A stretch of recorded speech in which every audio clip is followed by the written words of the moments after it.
Vi hör ofta om de grova brotten, mord, våldtäkt och förnedringsrån. I ett tidigare program på Samhällsnytt så pratar vi också om en annan aspekt av brotten. De som kanske inte är lika allvarliga men som påverkar långt fler svenskar i det här landet. Det kan handla om mobbing på skolan, otryggheten i den lilla byn man bor i. Jag reagerade främst på att det var mycket gap och skrik från en lägenhet på kvällarna när vi skulle gå och sova. Man får en klump i magen. Är det så här det är att bo i en kommunal hyresrätt i Sverige 2020? Varsågod, mannen. Nej, tack. Varsågod. Jag vill inte, behövs inte. Varsågod, Nej! mannen. Jag sa till dig, rör inte mig! Nervvrak nästan. Idag ska vi prata om den tredje aspekten, den kulturella aspekten. Hur människors vardag och liv påverkar när de till exempel hamnar granne med någon som precis kommit till Sverige. Vi har ju varit i kontakt med hyresvärden men ingenting händer. Alltså ingenting har hänt. Så mycket kontakt vi har haft. Vi ska möta ett par som var lyckliga över att de äntligen har fått sitt första gemensamma hem tillsammans. Men lyckan skulle snart visa sig bytas till olycka. Och nu så berättar de själv för oss att de måste fly från deras första gemensamma hem.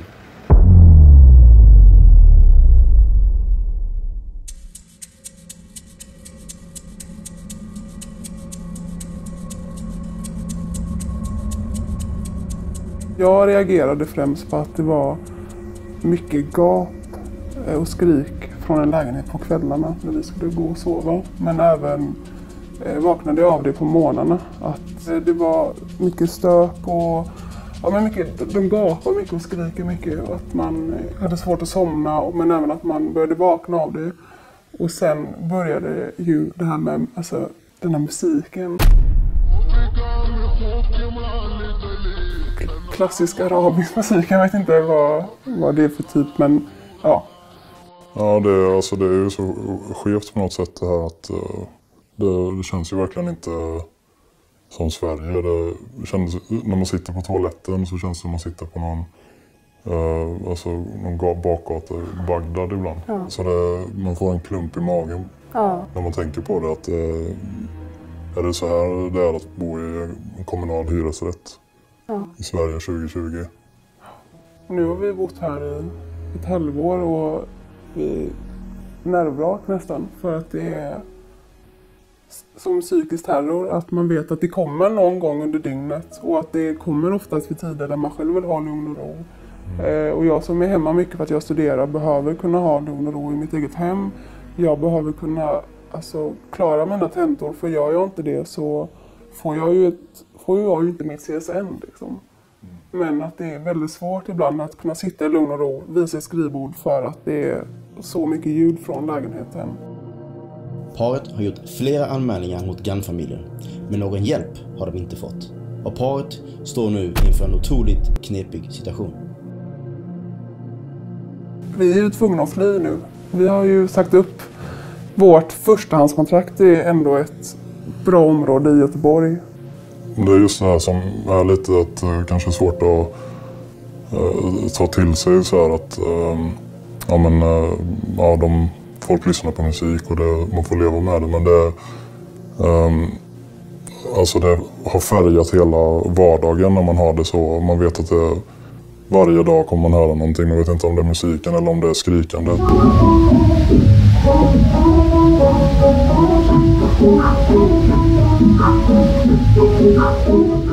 Jag blir riktigt förbannad nu när jag tänker på det. Vi har tvingats ha det, eller hur vi har haft det. Och att ingen har lyssnat och ingen har gjort något. Alltså jag har säkert 20 inspelningar på hur det låter här i lägenheten som jag har skickat till hyresvärden i flera mejl. Och det har inte hänt någonting. Det känns så, det blir på något sätt tydligt att det är någon slags särbehandling. Ja.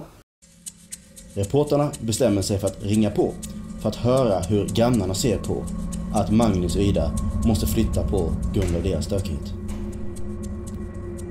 Hej, videojournalist. Jag tänkte höra med dig. Ni har fått lite klagomål från grannar att det är mycket oljud där och störningar. Klockan 11 sover. Okay. Men jag är muslim. Här månader Ramadan. Men kanske klockan 12 sover, inte 11. 12. Jag måste klockan 9 äta. Okay. Har bostadsbolaget varit här och berättat till att grannarna har haft problem? De som äger fastigheten och lägenheten, har de varit här och hälsat på dig och berättat att det har varit mycket oljud och stökigt? Jag vet inte, men jag pratar inte högt. Trakasserierna från grannarna fortsätter. Här hör vi ytterligare en inspelning från grannarna där man kan höra vad som låter som det arabiska sagrota, så kallat jubeljodel.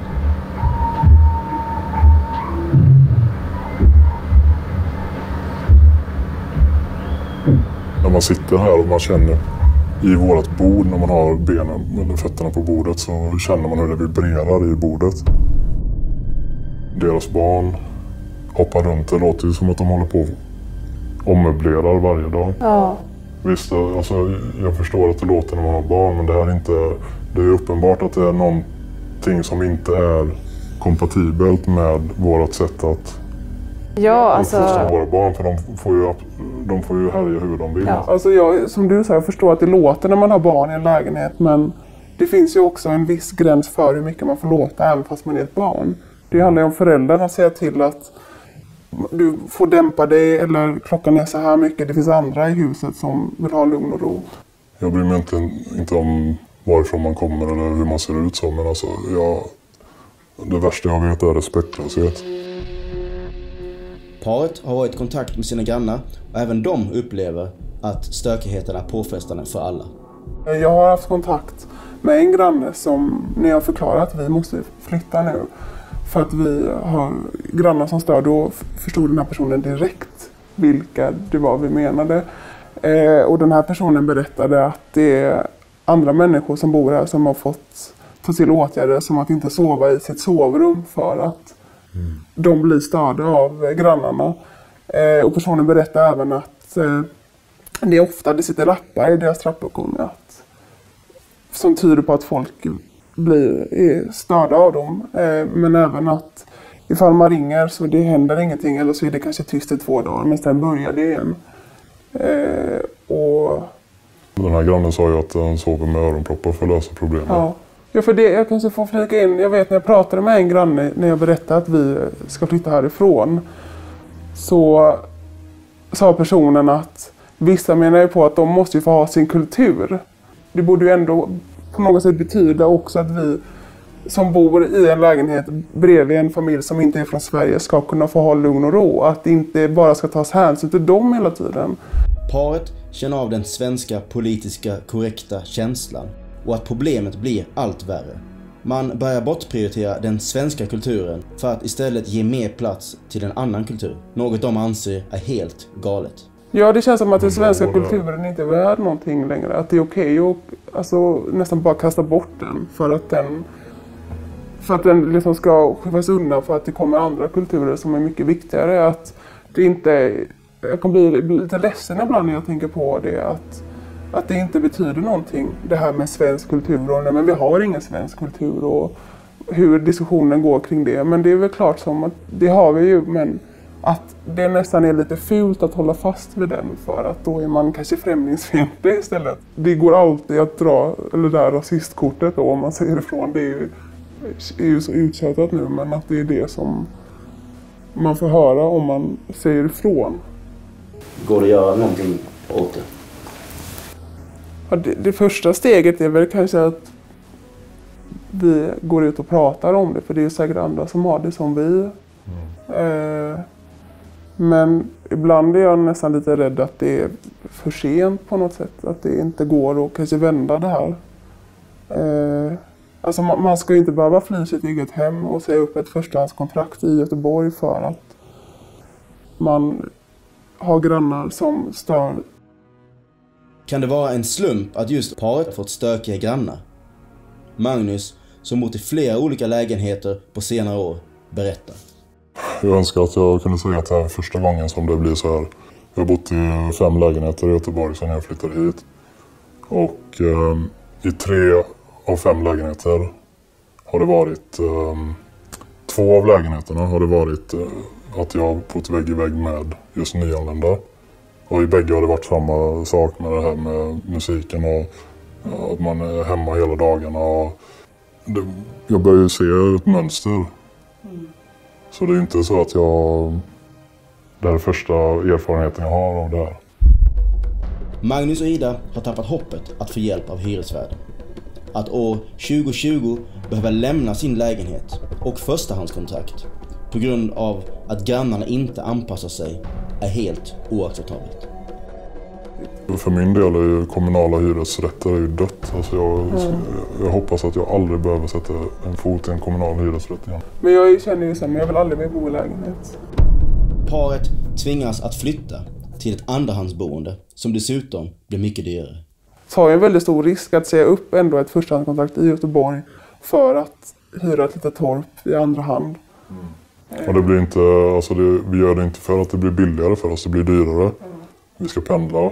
Men det är ju för att vi mer eller mindre känner oss tvingade till det.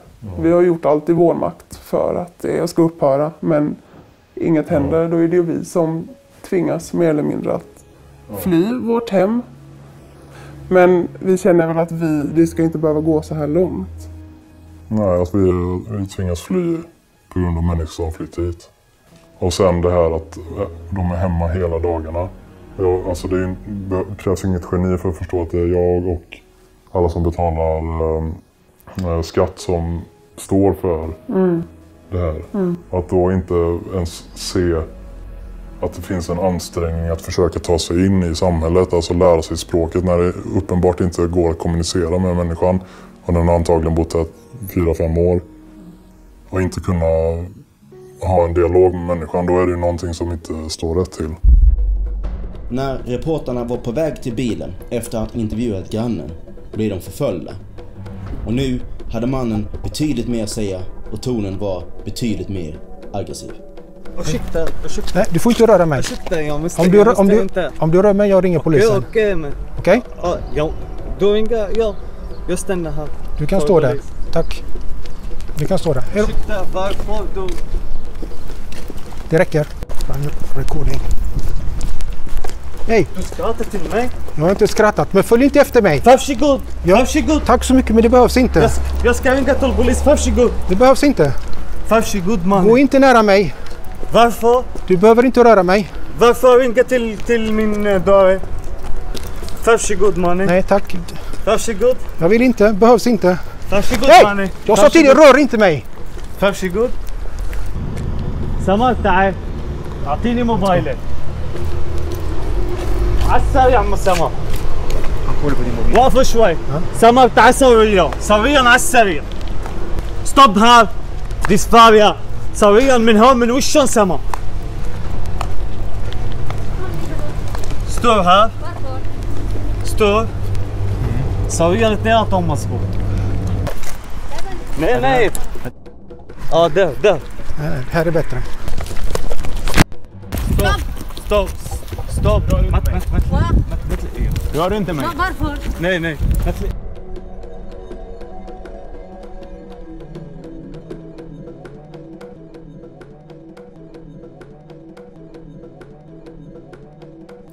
Fortfarande så är det bara en liten andel av alla som läser Samhällsnytt som faktiskt hjälper till med en donation en gång i månaden. Så jag uppmanar de som ännu inte stödjer tidningen att göra det. Vi har flera olika möjligheter. Vi kan ha Swish, banköverföring, betala med kort och även kryptovalutor. Ni kan se alternativen här bredvid mig eller i beskrivningen nere till videon så har ni också en länk till den sidan. Ni ser alla olika möjligheter som ni kan stödja tidningen. Tack för att ni tittade och vi ses nästa gång.